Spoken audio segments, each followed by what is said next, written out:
Good morning, everyone. Dee here. Been a bit missing in action the last few days. I think the homework that started off with who are your mentors, just that was the first kind of blew me away, and I thought I don't actually know if I have any mentors or people that I look up to, and certainly most of my mentors come from recent times, people like Calvin and Julian, my friend Dave, Sue, Mel.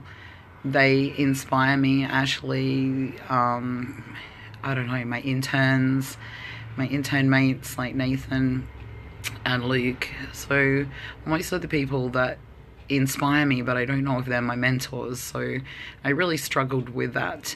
And then the more that I thought about it over the last 3 or 4 days, I thought in a lot of ways my mum's a mentor, which is really weird kind of realization for me, because I spent a lot of time not liking her in the recent times and really struggling to connect with her. But she's always been there through my whole life, and if I look at how she ran her life and what kind of mother that she was, and her work ethic and her ability to save finances out of nothing and to have created a really good life for her and Dad and for all of us, is just absolutely incredible. So she's probably the person in my life that's been in my life the most that I really look at and think, wow, maybe I could be a lot more like her, instead of just thinking about all the things that were bad that I didn't like. There's a hell of a lot of things that she did that were really good that would help me in my life if I was a little bit better with some of those things. The toxic relationship activity that really threw me. I've been in some kind of toxic relationship for most of my adult life, and have done a lot of work over the last couple of years to get out of the last one. And the thing that I noticed the most about toxic relationships is not necessarily the relationship itself, but what's left over. I recently discovered that I gave away 20 years of my life to addiction and to abuse and toxic relationships. And one of the things I notice the most about toxic relationships is how they continue to play into your life even after you're out of them and after you move away from them, because there's so many things that are just ingrained in my brain and my subconscious, and just automatic reactions to things and things that I say and how I behave and how I feel in certain circumstances, is all of that past conditioning that's been left from the toxic relationships, like not talking up, not saying no, not having an opinion, not caring about myself or how I look, not feeling valued, not feeling worthy. All of those things just pop up their little heads from time to time in varying different situations.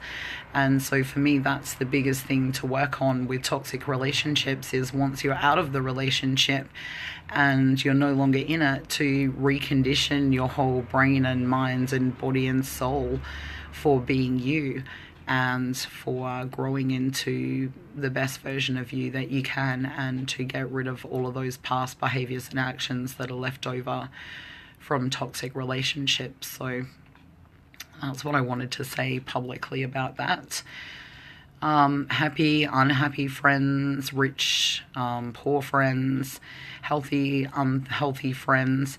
I don't have like a huge selection of people that live on both sides of the fence. And so a lot of my newer friends and people that I'm just starting to get to know are certainly a lot more financially well off. And then when I look at that, I look at other things that are in common, and I think happy, unhappy, financial, unfinancial, healthy, not healthy, they're kind of all the same, because it seems to me that a lot of people that I know, if they're happy, they're also healthy, and they also have enough finances, and they don't have to be millionaires, but they have enough finances so that they have choices in their life. And so there seems to be a common thread that runs through people that are happy, healthy, and financial. I don't necessarily see them as three separate things. And people that I hang around with or that I know in my life that are on the opposite side of that coin, well, they're unhappy. Because they're unhappy, they don't actually do anything with their life except sit around complaining about how unhappy they are, which seems to perpetuate a financial problem, because you're not going out doing anything or making anything happen to improve your finances. You're just complaining about the amount of finances that you have, which makes you even more unhappy because you don't have enough to do what you want to do. And yet we seem to do things like go out and buy pizza or pies or splurge on cakes or, I don't know, quick and easy like meals, those kind of things. There was a lot of my life where I thought that, buying a Big Mac and, Big Mac meal was a lot cheaper than making something at home. And now that I'm making the change, I realize that sometimes my initial outlay is more when I buy all of the ingredients, but over the long term, that ends up being less because my individual meals cost me much less, and I certainly feel much better. But when I hang around with my friends that are unhappy, don't have a lot of money, and are really unhealthy, there seems to be a real cycle that happens around that as well. As to what I'm going to give up, I had a look at the list of things, and because I wanted to get fit and healthy, I've had a bit of a bump in the road with that lately. So what I'd like to give up is sugar. Would really like to give that up for the next 48 hours and continuing on from that. So I'd really like to, I'm going to commit, #give up sugar for the next 48 hours. I'm also going to give up TV because I do spend a lot of time watching TV, and I do think that that's a real waste of my time. So #give up TV for 48 hours. I already feel quite anxious about that one. So I'm going to go with those two for the moment because I don't want to fail, and I find that sometimes if I set myself 4 or 5 or 6 things that I'm going to give up, then I look at that I might have failed because I didn't manage to give them all up for the day, so for the 2 days. So for the next 48 hours, I'm going to give up sugar and I'm going to give up TV. And oh wow, that's going to be, I can't give up TV. I was just thinking, I'm getting my grandson this afternoon, and one of the things that we do together is to watch TV together. Before he goes to bed, we'll watch a movie or something like that. I will give up TV for 48 hours, but because that's something that's really for me. I will do it on Sunday when my grandson goes back home. I will give up TV for 48 hours. So in the meantime, what will I trade? I don't really drink a lot of coffee, so giving up coffee is neither here nor there because I pretty much only have a couple of cups a day at the absolute outside if I'm by myself, and some days I have none already, so that wouldn't really be a thing. I'll think about it and I'll get back to you because I want it to be something that's meaningful to me, that is actually a hardship for me to give up. Giving up my bed's not a hardship. Sleeping on the ground's not a hardship. I've had to do that many times before, and a lot of times by choice. So I don't consider that to be a real hardship. Because of my psoriasis, I don't really have hot showers. So I have pretty cold showers now any rates. I don't know. I'll have to there's got to be something else that will be of huge benefit to me to give up. So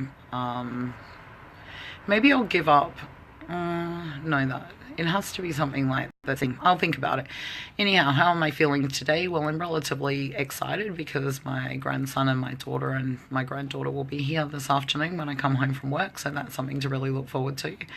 I'm looking forward to spending the day with all 3 of them tomorrow and having my grandson by himself for a couple of days after that. So if there's nothing else in the world that brings me absolute 155% joy, it's spending time with my grandkids, especially my grandson. I just love him to death and can't wait till this afternoon to see them. Hope you're all having a good day. I feel like I'm a little bit more caught up now and less in avoidance and more just facing these things out loud. So thank you all very much and hope you have a great day. Bye-bye for now.